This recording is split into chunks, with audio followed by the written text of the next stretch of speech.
Cualquier duda al respecto, en cualquier momento lo volvemos a conversar, pero ahora también tenemos que referirnos al tema altamente importante, que es hablar de la fuerza de edades o con deportistas en edades prepuberales, puberales y en la adolescencia, ¿no? Grandes pinceladas de qué hacer con la fuerza respecto a estos jóvenes. En general, la fase prepuberal, es decir, antes de que se instaure la pubertad, en los hombres entre 12 y 13 años, las mujeres, el equipo femenino sabemos que es un poco antes, año y medio antes. ¿Cuáles son las situaciones o cuál es la realidad en estas edades? En primer lugar, no hay una gran diferencia externa en función del desarrollo de sistemas, órganos, aparatos. Estamos en una situación de prácticamente igualdad entre niñas y niños. Hay una buena armonía ya en las proporciones corporales, cuanto a longitud del segmento superior y segmento inferior, es decir, tronco y piernas. El sistema nervioso está altamente maduro. Dijimos el primer día que el sistema nervioso está geográficamente listo. Le faltan algunos procesos que ayudan a una mayor coordinación, una mayor eficiencia de los estímulos nerviosos, como es el proceso de mielinización que hicimos referencia. Pero de todas maneras, ha madurado morfológica y funcionalmente el aparato vestibular y otros órganos del equilibrio. Por eso vemos las maravillas que pueden hacer las gimnastas en edades muy pequeñas, muy jóvenes, que dominan destrezas que son realmente fantásticas, ¿no? Es decir, todo depende del aparato, del sistema nervioso central y del aparato vestibular. Es la edad de oro para el aprendizaje técnico, y aquí sin temores. Tenemos que enseñar la técnica de todo lo que podamos. El primer día mostramos también juegos, orientación de la carga polivalente. Si queremos acercarnos a un juego, a un deporte o a una prueba en especial, lo hacemos, pero vamos a enriquecerlos con todo. Lo que vimos ayer de enseñar técnicas de arranque, envión, media sentadilla y cualquier otro gesto que implique una coordinación más o menos compleja, hagámoslo en este momento. ¿Sí? Para mí definitivamente la fuerza sigue siendo la capacidad única, incluyente, y si aceptamos que la sentadilla en sus distintos ángulos, el arranque, el envío, en los distintos ejercicios que vimos ayer que podemos derivar de cada uno de ellos, bueno, aprendamos la técnica en estas edades. Es nada más que técnica, luego veremos qué carga le vamos a incluir. ¿Sí? Y este aspecto técnico no quiere decir que tengamos que enseñar el gesto completo, tengamos que enseñar el gesto a un ritmo o con posiciones extremas. Tenemos que diferenciar qué es lo importante de la técnica que queremos enseñar. Ante todo y en primer lugar, los apoyos. Todo lo hacemos a partir de los apoyos. Y los que hacen natación se apoyan en el agua, pero son apoyos, tienen que ver con generar fuerza. Recuerden lo que vimos ayer. Técnica, posiciones del cuerpo permiten generar fuerzas. El ritmo me permite usar esas fuerzas. Y obviamente a partir de este periodo donde comienza la pubertad, comienza a aumentar el nivel de ciertas hormonas, básicamente hormonas esteroideas. En el hombre básicamente la testosterona, hormona típicamente anabolizante.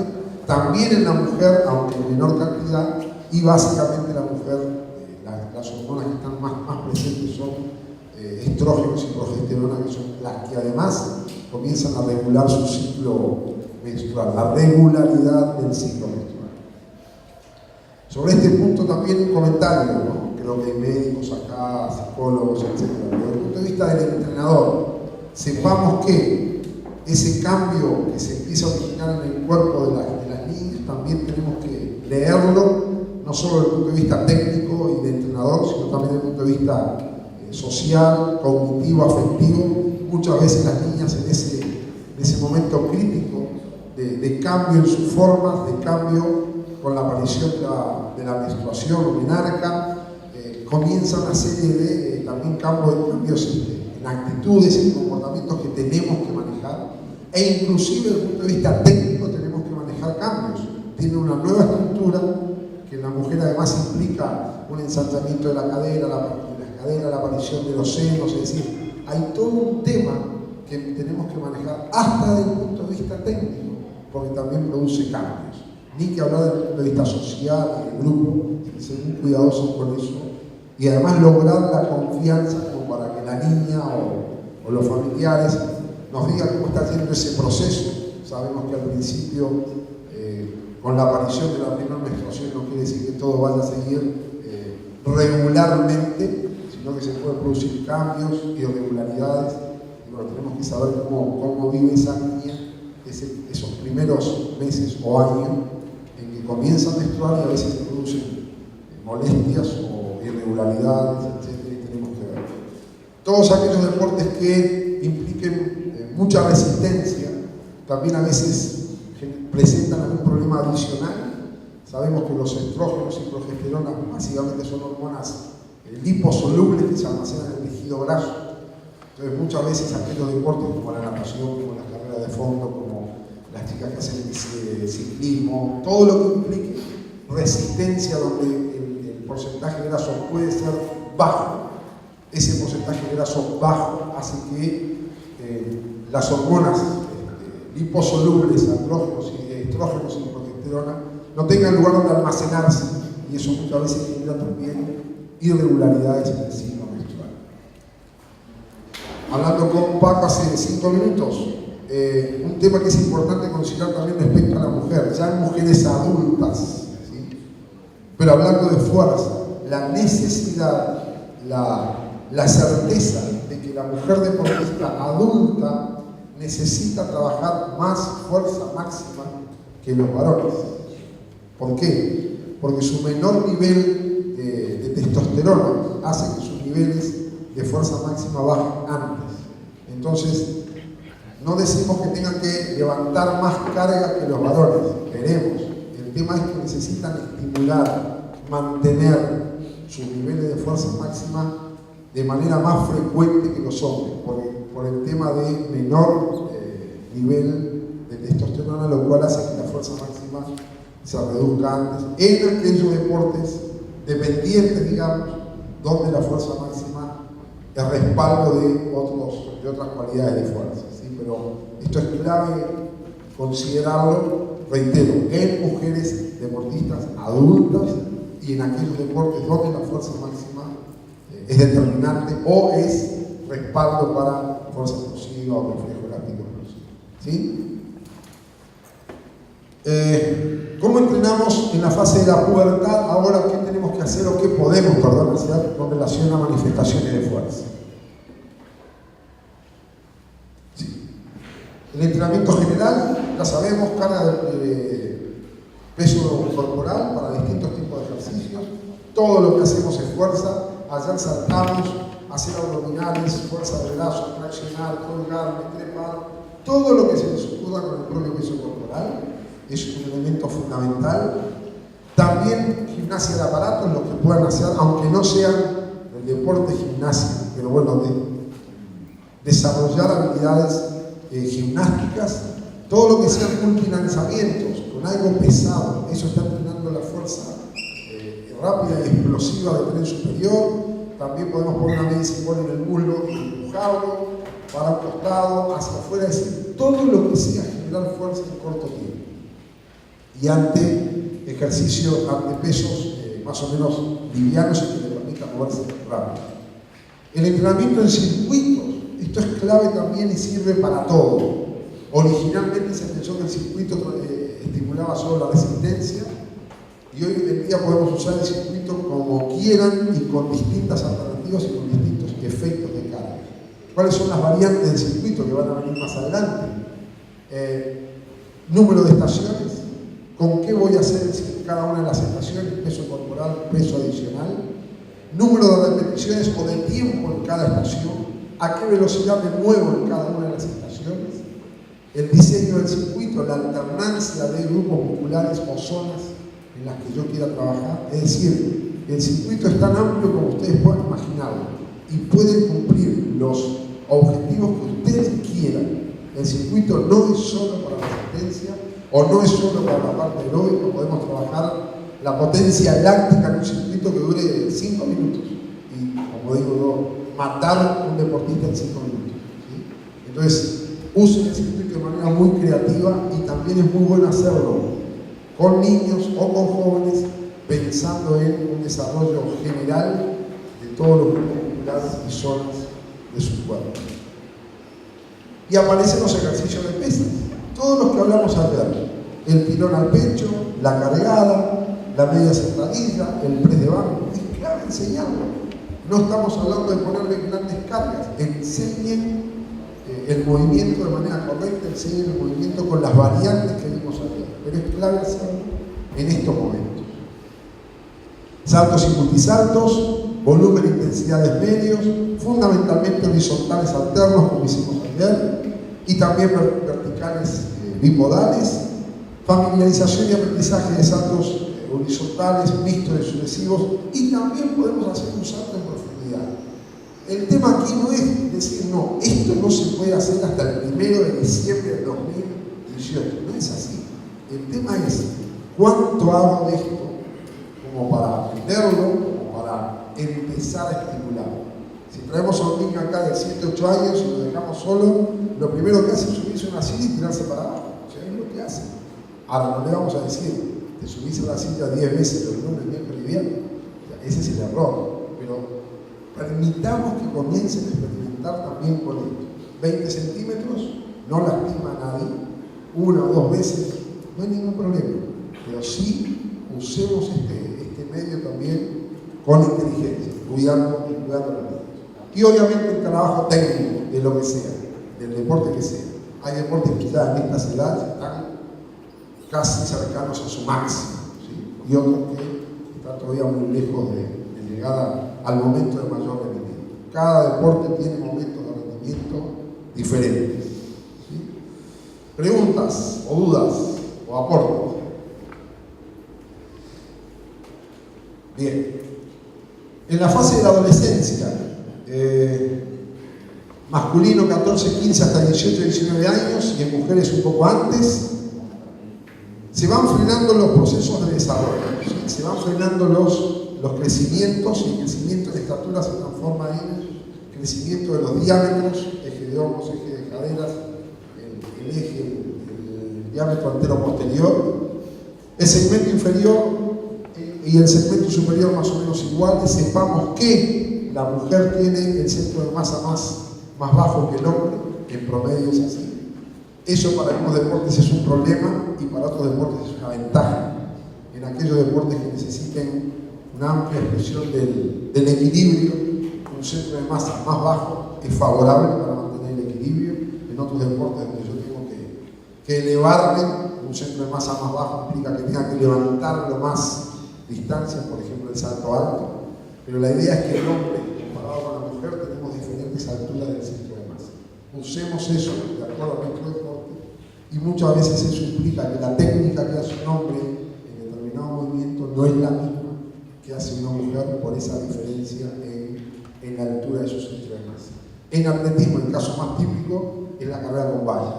¿Sí? La altura del centro de masa del varón respecto a la valla es desfavorable, o sea, el centro de masa del varón está por debajo de la altura de la valla que tiene que pasar. Y en el caso de la mujer es casi la inversa, es decir, el centro de masa de la mujer está por lo menos igual que la valla que tiene que pasar, que es más bajita, y eso hace que su gesto técnico pueda ser diferente. No podemos enseñarlo de la misma manera. ¿Sí? Aumento de la capacidad psicofísica para soportar mayores cargas de trabajo. Aquí ya tenemos jóvenes que si están decididos y comprometidos a seguir realizando el deporte, tendrán esa motivación y ese compromiso.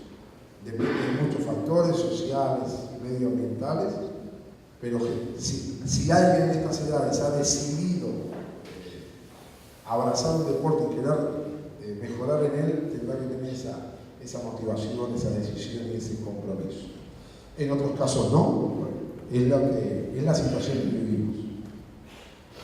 Y obviamente los mecanismos del hipotálamo y hipófisis para la regulación neuronal ya están definitivamente fijados y ya hay, digamos, adaptaciones del medio interno que se producen de manera casi ya automática y sin mayores diferencias o problemas. Reitero, siempre tenemos que ver esto desde el punto de vista no solo deportivo, sino de la salud y sobre todo, reitero, en el caso de las mujeres deportistas, es un buen índice su regularidad menstrual como para saber que está todo bien. Altas cargas de entrenamiento también pueden incidir en este eje hipotálamo-gónadas y también pueden producir irregularidades del ciclo menstrual. Eso siempre es una alerta, ¿sí?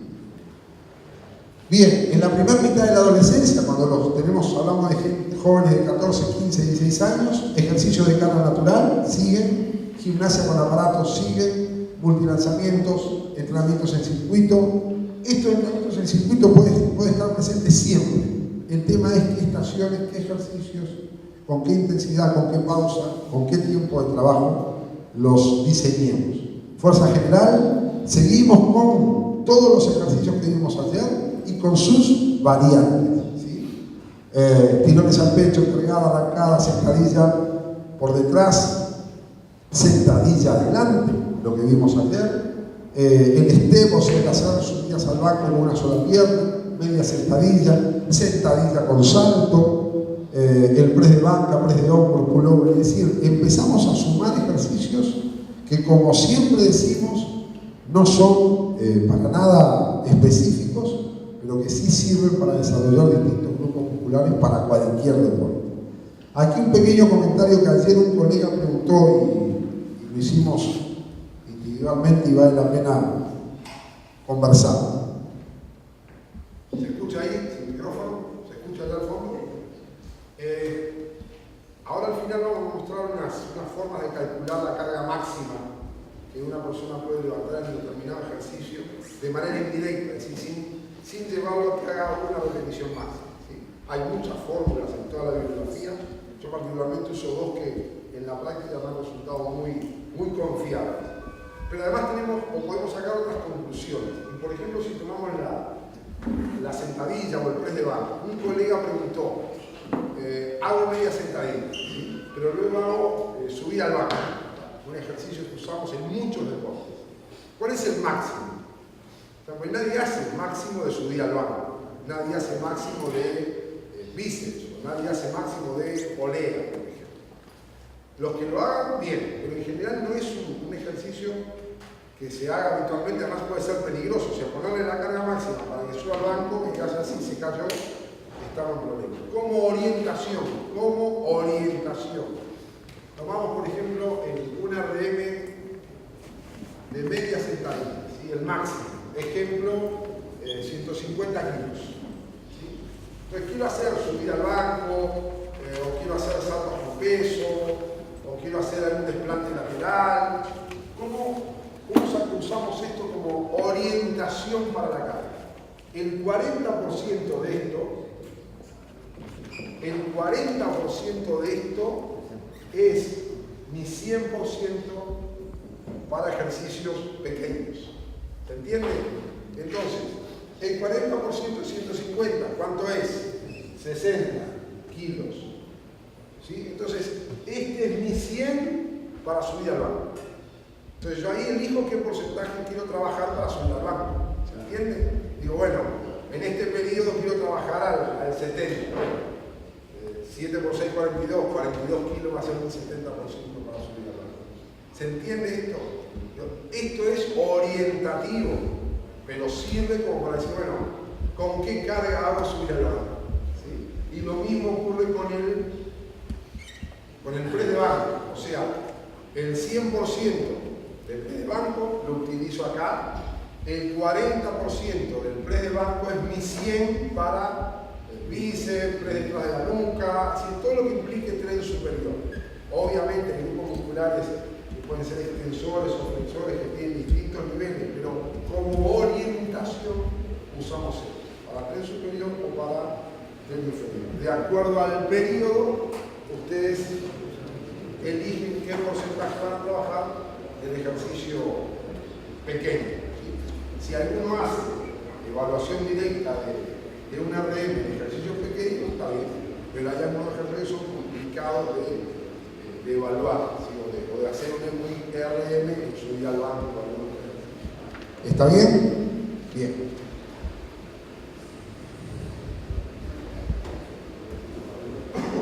Entonces, como fuerza especial, ¿sí? Podemos hacer, y esto es importante, esto viene de una bibliografía elaborada por muchos entrenadores. Acuérdense siempre, no corran solo para arriba, corran también para abajo. ¿Se acuerdan que yo ayer les dije? Todos los ejercicios que hicimos de técnica, de frecuencia, de amplitud, lo podemos hacer asistido y también resistido, ¿sí? La fuerza especial de carrera, para los que les interese la carrera, se gana al subir, pero también se gana al bajar. Qué fácil de la zancada de carrera o de los apoyos estoy estimulando al bajar, la fase excéntrica, el apoyo, el contacto. Ahora en media hora vamos a hablar de velocidad. Entonces, no piensen solo en correr para arriba, piensen en correr para abajo. No piensen en correr para arriba con una pendiente así. O sea, la pendiente para correr para arriba es mínima. Porque yo tengo que mantener ¿qué cosa? El gesto técnico de poder apoyar y empujar correctamente. Lo mismo es válido para abajo. Yo no puedo correr para abajo a una alta velocidad en una pendiente muy marcada, porque no voy a correr rápido, me voy a frenar porque si no me matan. Entonces la pendiente tiene que ser 2-3 grados, nada más. Un elemento muy bueno, los saltos también se pueden hacer para arriba y también se pueden hacer hacia abajo, en descenso. Pero reitero, la inclinación es mínima en ambos casos, ¿sí? Y esto desarrolla mucho la fuerza especial de carrera, o sea, de poder empujar mejor en la fase de apoyo posterior. Y obviamente también siempre trabajos técnicos del deporte que sea.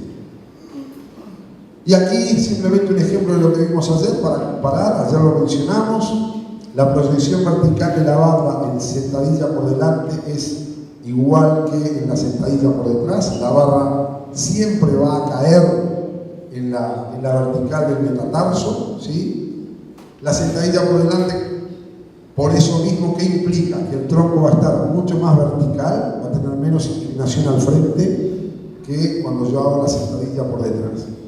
Dicho de otra manera, en la sentadilla por detrás, para que la barra caiga aquí, yo tengo que estar con el tronco más inclinado adelante. Listo, es simplemente para visualizar. También saber cuáles son las posiciones correctas del pie y también saber que, de acuerdo a cómo yo varíe las posiciones de los pies, estoy trabajando distintas porciones o segmentos de los músculos, ¿sí? Las variantes de sentadilla no son solo media o profunda, como alguno de ustedes mencionó, sino media, profunda, media, un tercio, un cuarto. Hay sentadilla a una pierna, sentadilla lateral, todo lo que quieran. Hay sentadillas a piernas juntas. O sea, dependerá de qué es lo que ustedes necesiten y de qué variedad le quieran dar al trabajo. ¿Está bien? Y obviamente los trabajos en circuito, más adelante vamos a hacer referencia a esto, porque el circuito es muy rico y podemos hacer maravillas con esto, de acuerdo a las necesidades de nuestro deporte. Bien, ¿alguna duda o pregunta para esto que pretendía cerrar, digamos, el tema fuerza, hablando de qué hacemos con la fuerza con niños y jóvenes, prepúberes, postpúberes y adolescentes? ¿Alguna duda más? Sí, señor. Gente más de 40, 50. Habano, whisky,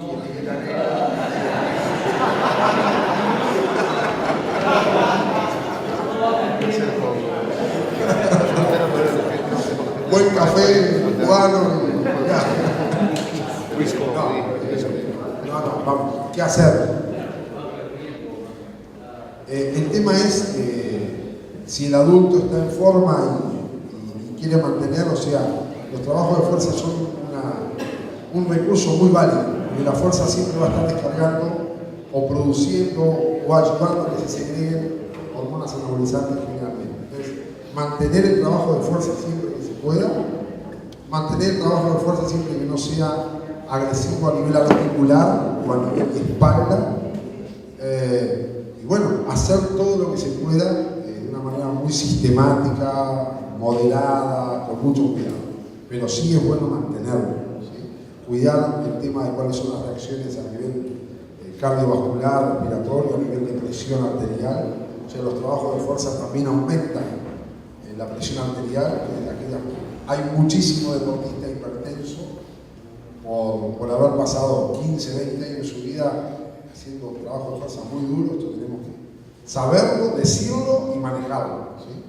Los trabajos de fuerza a los que está sometido un deportista que pone todo su esfuerzo en mejorar, produce un aumento de la presión arterial que al final se hace sistémica, se hace prácticamente crónica. Entonces tenemos que manejarlo, ¿sí?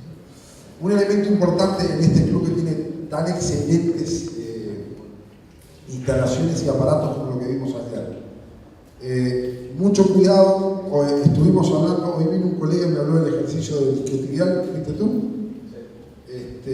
Vamos a reforzar el concepto que dimos ayer porque el colega, ¿tu nombre?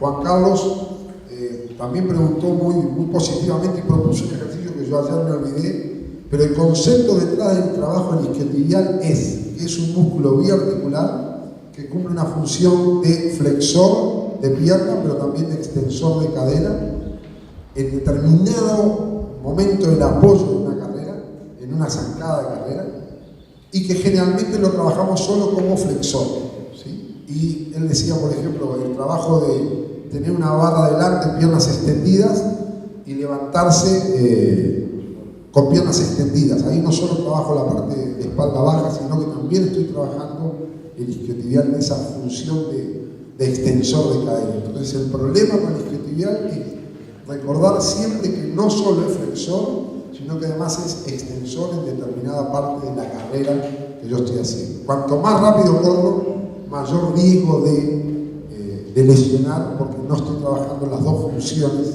del isquiotibial. Va a decir el aporte y gracias a Juan Carlos por su propuesta.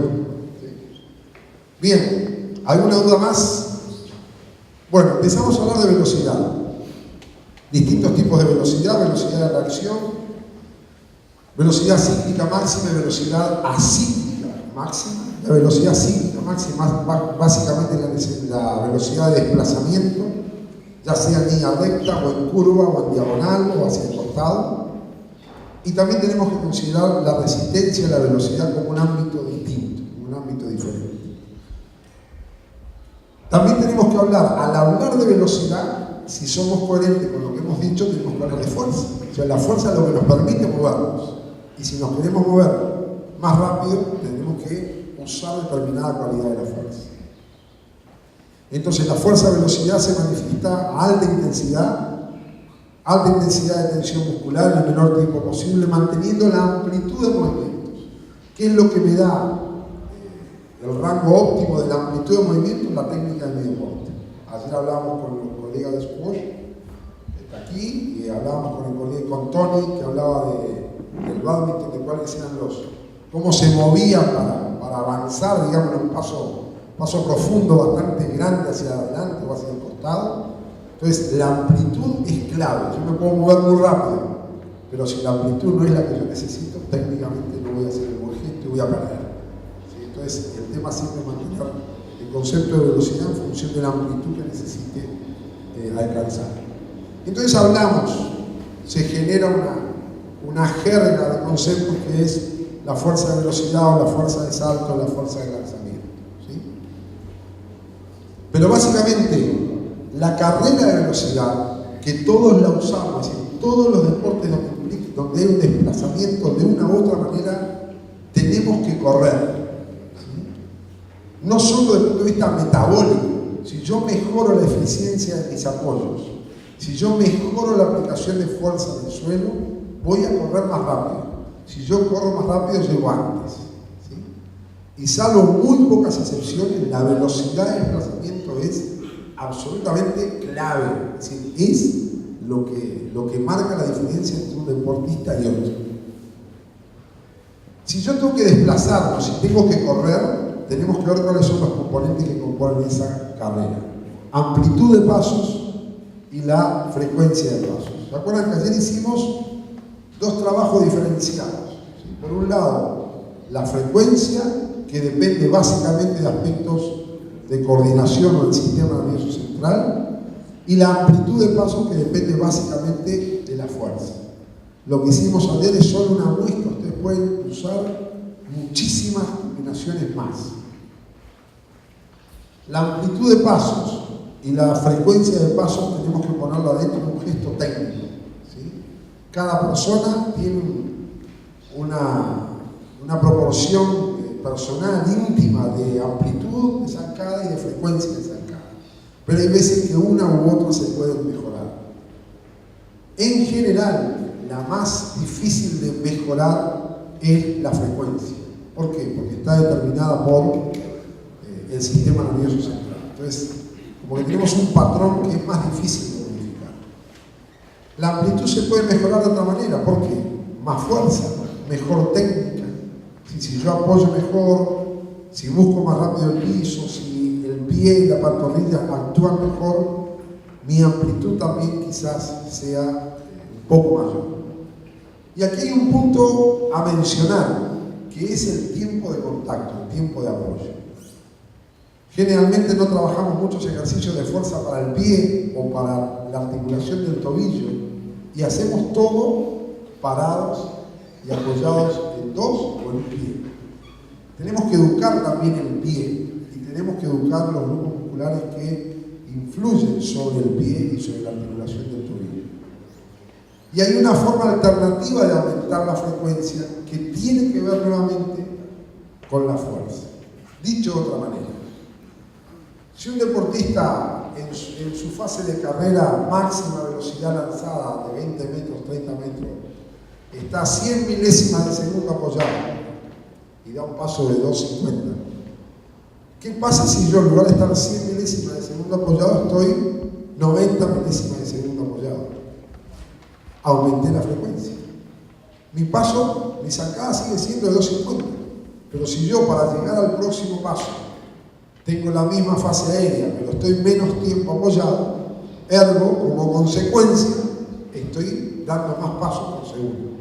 Entonces la fuerza también tiene que ver con no solo la amplitud de paso, sino la fuerza aplicada con buena técnica de apoyo me va a permitir aumentar mi frecuencia de paso, sin haber tocado el tema de trabajar para moverme más rápido, ¿sí? Sin haber querido ir a trabajo para aumentar la frecuencia específicamente. Pero una buena técnica, un aumento de la fuerza a través de la técnica en el apoyo, si yo estoy menos tiempo apoyado, la fase aérea es igual, en definitiva estoy dando más pasos por unidad de tiempo, que es lo que a mí me interesa, ¿sí?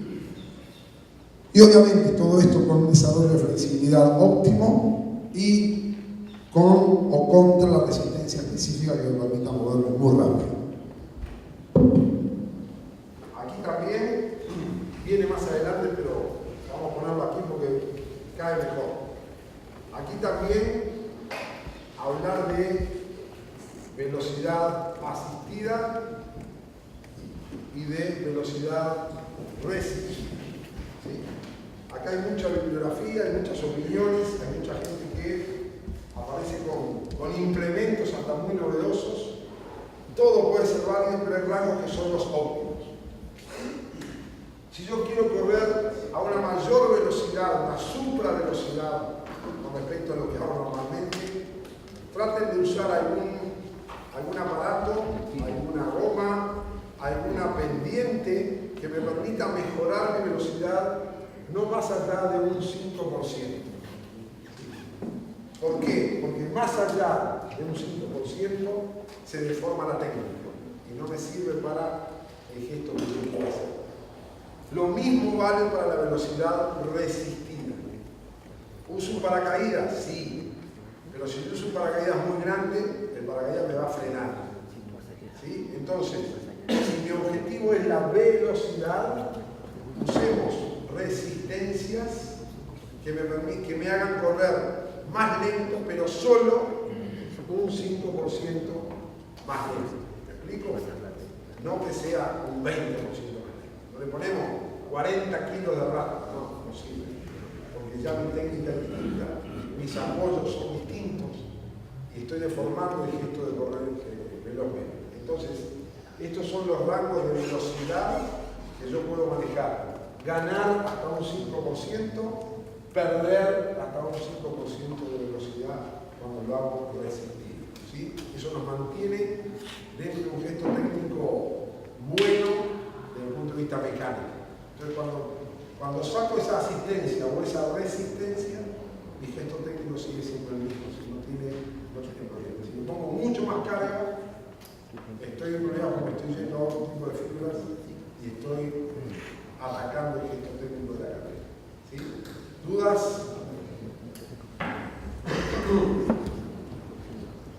Bien.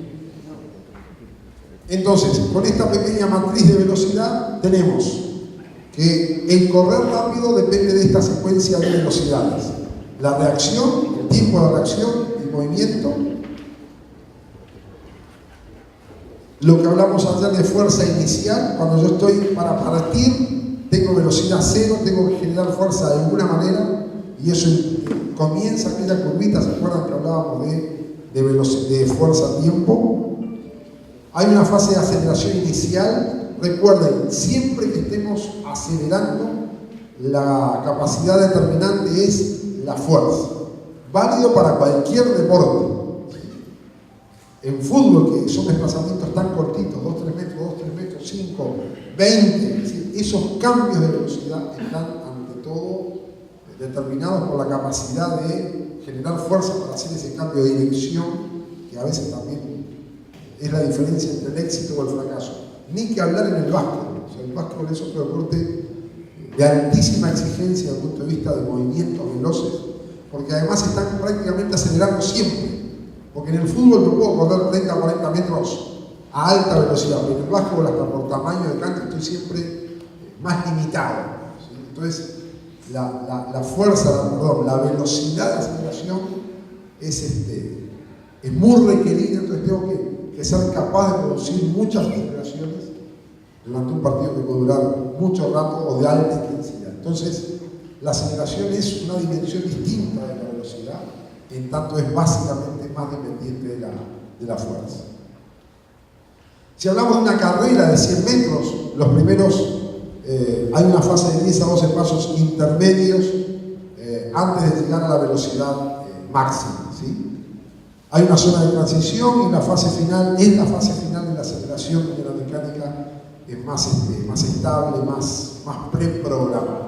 Pero la idea es que tenemos distintos tipos de fases en una carrera, como ayer hablábamos del gol que le hace Bale al Barcelona, donde corre casi 50 metros a una alta velocidad, o sea, está corriendo como un velocista y luego tiene que dominar el balón y convertir un gol. Es decir, siempre diferenciar el correr libre al correr con un balón o con un palo de hockey o con lo que sea. Entonces, manejemos la velocidad como capacidad y luego pongámosla en el gesto técnico que yo tengo que hacer. ¿Pregunta? ¿Alguna pregunta? La técnica de carrera, acción activa del pie. Tenemos que trabajar sobre el pie mucho. Yo siempre digo que tenemos que trabajar sobre el pie mucho más de lo que lo hacemos habitualmente. Educar el pie, educar los flexores de los dedos del pie, educar los flexores plantares del pie, educar los flexores dorsales del pie, porque esos son los que posibilitan el apoyo más efectivo. La señorita de gimnasia ayer, no es una crítica, tu deporte implica tener el pie así, lo cual está perfecto. Si querés trabajar la velocidad, ese pie así no es tan efectivo para que el apoyo sea efectivo. Eso es lo que tenemos que leer, ¿verdad?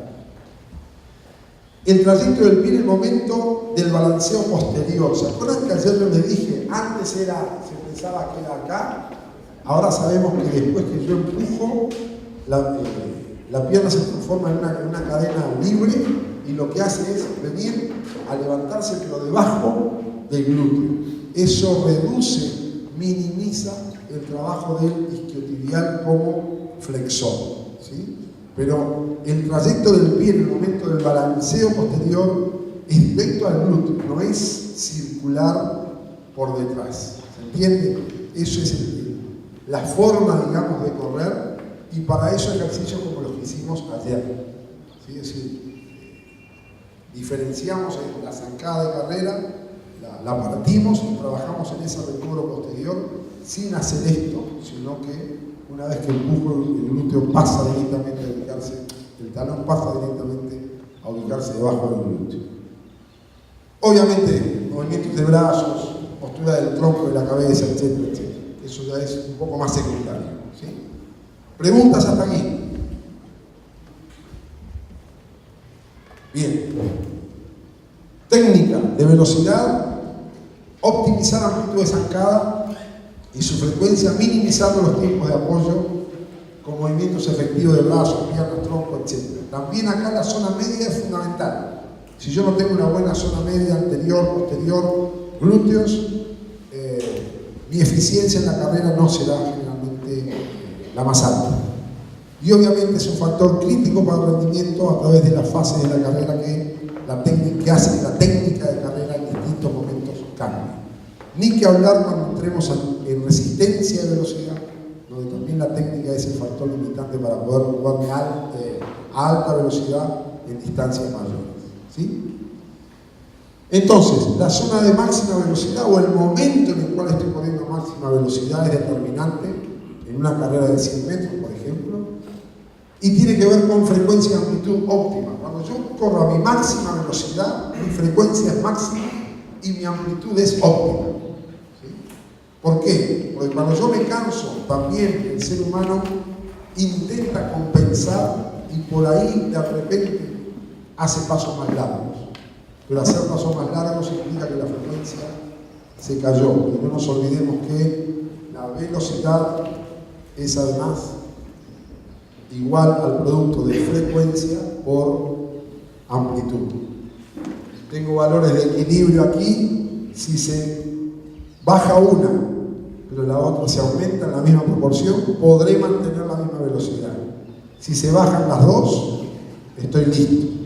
Y si una baja y la otra aumenta, pero menos, la velocidad se me va a caer igual. Esto es un producto. ¿Sí? Entonces, pensémoslo cuando estemos trabajando y hagamos trabajos diferenciados.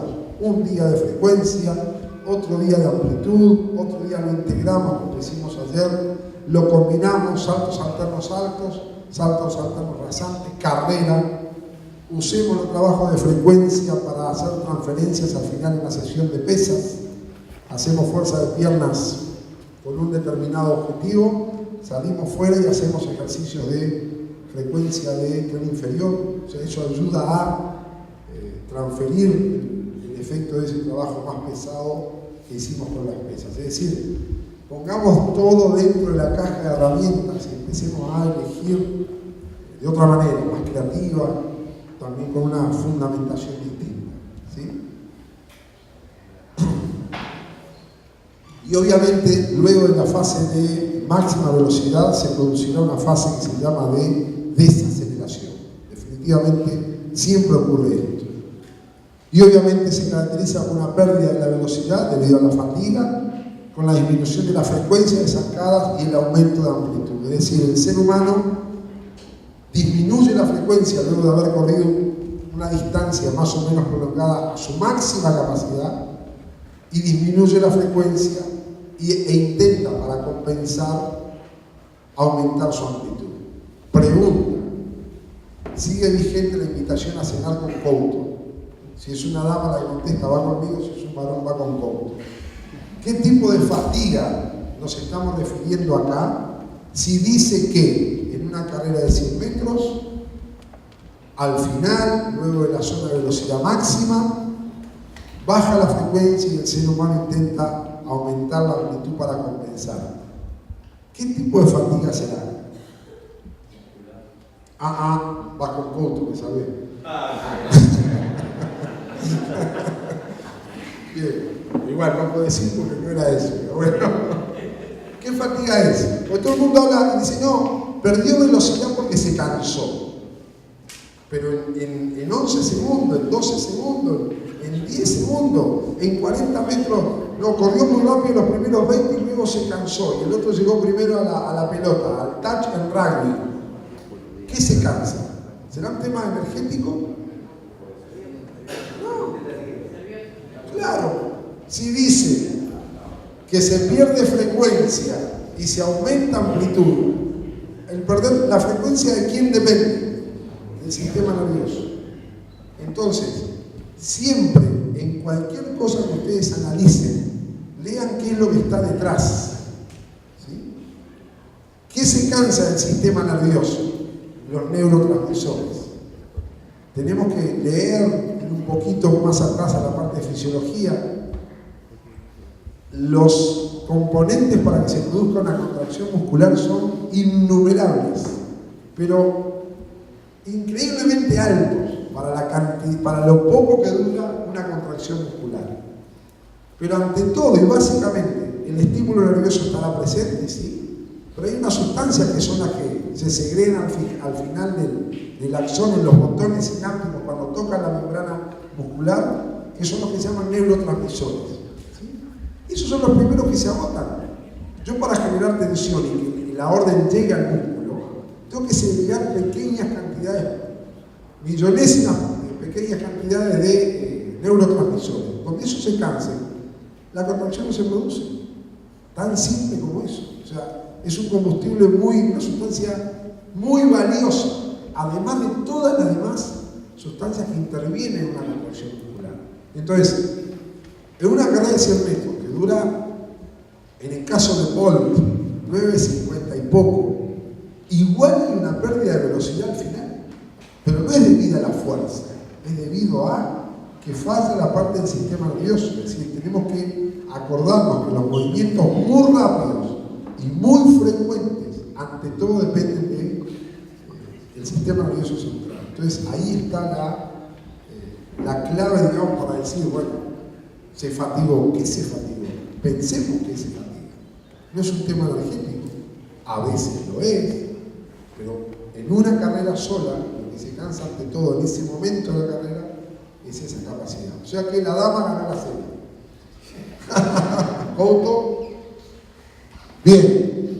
Y esto para mí es muy práctico y lo van a tener en su material. Distintos tipos de trabajo con énfasis en la velocidad y que también puede ser utilizado como una secuencia si ustedes quieren llegar a esto de manera máxima. ¿Sí? ¿Hay deportes que lo necesitan? Sí, yo diría que la gran mayoría. En distancia de 100 metros, no. Hay muchos deportes que necesitan correr o desarrollar su velocidad mucho menos. Como contrapartida, esos deportes también necesitan correr y acertar de velocidad muchas veces en un juego, básquetbol, fútbol, rugby. Y otros necesitan hacerlo en distancias mucho menores. Pero aquí simplemente estamos diciendo, si quieren llegar acá, y si de eso depende el resultado deportivo, esta es una secuencia válida durante todo el año. Si ustedes quieren desarrollar altas velocidades, ¿sí?, pero en distancias menores, y con un componente de repetición, o sea, donde ustedes tienen que repetir muchas veces, esto sería, digamos, llegamos hasta este piso. ¿Sí? Y así sucesivamente. Ustedes eligen, pero es una orientación de cómo trabajar distintas formas o distintos niveles de velocidad a lo largo del año. ¿Sí? Entonces, empezando de abajo, repeticiones extensivas, con el objetivo de trabajar carreras de velocidad. Podemos tener o trabajar en distancias de entre 50 hasta 600 metros. En el atletismo, ¿quién trabajaría distancias mayores? Los corredores de 200 y de 400. ¿Sí? Los de 100 trabajarían con distancias intermedias, o sea, más cortas, pueden correr 100 metros. Y esto es válido para cualquiera, lo pueden usar en cualquier deporte. ¿Hasta dónde quieren llegar? Porcentaje de intensidad respecto al máximo sobre la distancia en la que estemos trabajando. Ese es un tema también claro a definir. No vale decir, no, pero él corrió los 1000 metros en 2:55, entonces el 100 metros lo hace en 18 segundos. No. Ese 18 segundos es de kilómetro. pero yo tengo que establecer el máximo en los 100 metros, en los 200 metros, en los 250, lo que ustedes vayan a repetir en ese trabajo. La duración del esfuerzo, si es muy corto, será una duración breve, si es mucho más largo, será una duración mucho mayor. ¿Sí? Y esto es al reposo, o sea, la relación entre el periodo de carga y periodo de descanso o de no estar trabajando. Puede ir de 1 a 1, es decir, trabajo 15 segundos y descanso 15 segundos, porque estoy trabajando a una intensidad que me lo permite, o puede ir de 1 a 4, trabajo 15 segundos, pero descanso 1 minuto, 4 veces el tiempo de trabajo. ¿Está bien? Toda la tabla es igual, o sea, todas tienen las mismas relaciones y tienen piso y techo en cuanto a distancias y en cuanto a los tiempos de recuperación. Todas tienen la misma explicación y además tienen los porcentajes para trabajar en cada uno de esos niveles, digamos, para desarrollar la resistencia. Depende de ustedes decir, bueno, hasta dónde quiero llegar, cuándo lo ubico en el año y cuál es la importancia de cada una de estas distancias para mi deporte. Listo. ¿Alguna duda o alguna pregunta? Sí, Iván. Más que una pregunta, profe, la idea, usted habló el primer día y ayer, habló de deportes donde la unidad fundamental es el mesociclo y unidad fundamental es el microciclo. Sí. Me gustaría que reflexionara sobre cantidad de estímulos para las más importantes de las cualidades que tiene ahí, para los deportes donde la unidad es el mesociclo y para los deportes donde la unidad es el microciclo. Bien. A ver, cuando hablamos, ¿se escucha al fondo? Cuando hablamos de deportes de unidad estructural, digamos, mesociclo y unidad estructural microciclo, dijimos que básicamente el microciclo es la unidad estructural de la planificación de los deportes de equipo que juegan toda la semana. ¿Sí? O sea, después que empieza el campeonato, la liga, están jugando sábado, domingo y a veces algún día entre semana. Entonces, también vimos la gráfica que hablaba, ¿se acuerdan la gráfica que hablaba de ese microciclo como unidad estructural? Que había una primera curva azul que decía, bueno, volumen de condiciones, de condicionamiento específico, y luego venía el trabajo más general, y luego venía el trabajo más o menos así. Es más o menos así. O sea, este era el volumen de trabajo general, específico, volumen de componente específico, el volumen general, el técnico táctico, de esa manera. ¿Sí? Entonces, el mayor volumen de trabajo, digamos, posible para esos deportes ocurre en este periodo llamado de pretemporada. A mí me gusta llamarlo el periodo preparatorio, pero bueno, respetamos la cultura de cada deporte. Este periodo, en el mejor de los casos, a veces dura 2 meses, a veces ni llegan a 2 meses. Y tienen que ponerle toda la base ahí. Entonces, ahora la pregunta sería, para esos deportes, en función de la velocidad, ¿hasta dónde quieren llegar? O sea, ese es el punto. ¿Sí? Pero sí sabemos que en este periodo tengo que dar la base para lo que va a venir después. Porque ya después puedo trabajar 4 o 5 días, porque el sábado o domingo vuelvo a jugar 4 o 5 días, que incluye el día de regeneración del partido previo, y tener que ir al otro partido y así sucesivamente. Entonces, yo en un trabajo, en un periodo de trabajo básico acá, ¿qué estaría haciendo en relación a la velocidad de esto que estamos viendo acá? Porque cuidado que además de esto, está muy buena la sugerencia de Iván, además de esto, ¿qué vamos a tener? Vamos a tener la resistencia, que viene ahora en 1 hora, y además tenemos la fuerza, es decir, tenemos que ver qué pasa, no solo horizontalmente, sino también verticalmente. Pero de todas maneras, si mi objetivo es la velocidad, o digamos, la resistencia a la velocidad como elemento fundamental, yo voy a estar empezando generalmente con estos 2 primeros escalones al principio de este periodo preparatorio. repeticiones extensivas, repeticiones intensivas. Luego, ¿sí?, sabemos cómo trabajamos, cuál sería el peso de cada uno. Obviamente al principio va a ser esto, junto con trabajo de resistencia que, reitero, vienen en una hora más tarde, y ver cómo se combina. Y obviamente me tengo que ir moviendo a trabajos un poco más intensos. Ahí, por naturaleza de trabajo, si yo estoy aquí y tengo 8 semanas para esa pretemporada, obviamente aquí la relación sería, primeras 2 semanas es esto, 2 o 3 unidades por semana se puede trabajar eso. Luego bajo, saco una unidad de este trabajo y comienzo a trabajar esto otro, otras 2 semanas, y luego tengo que seguir subiendo hasta llegar a la resistencia a la velocidad. ¿Por qué?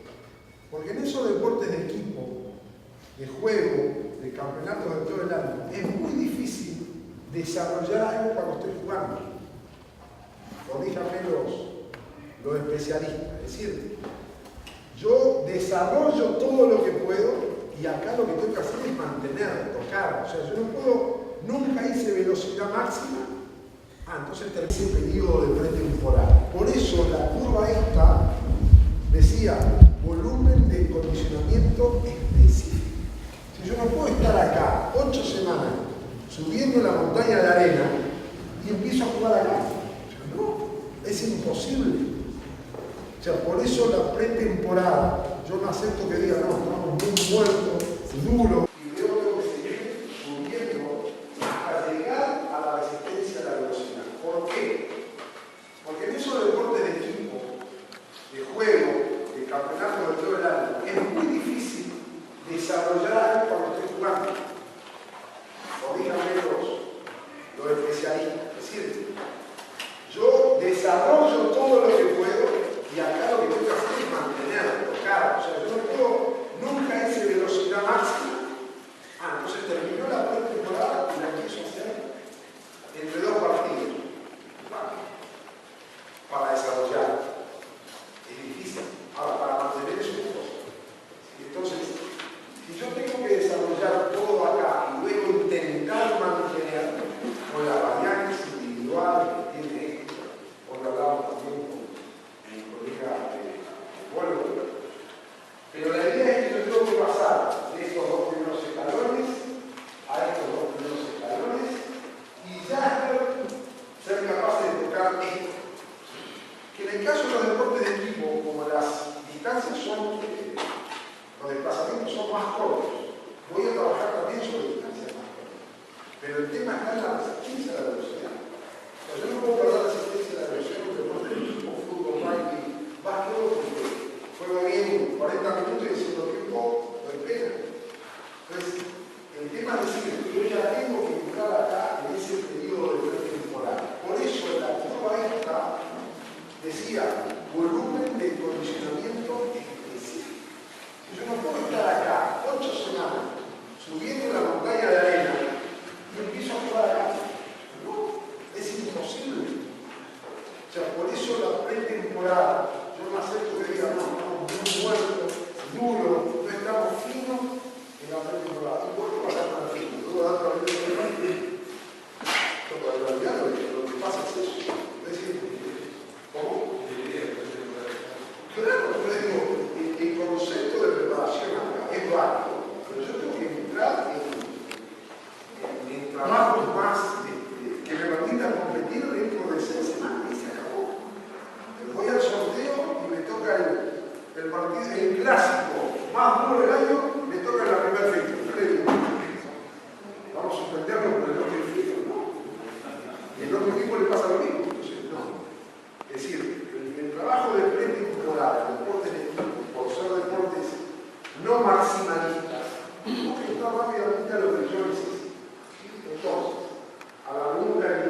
hacer potencia, hacer técnico táctico, es decir, tengo que ver cómo afecta esto para los trabajos que hice ayer y los que voy a hacer mañana.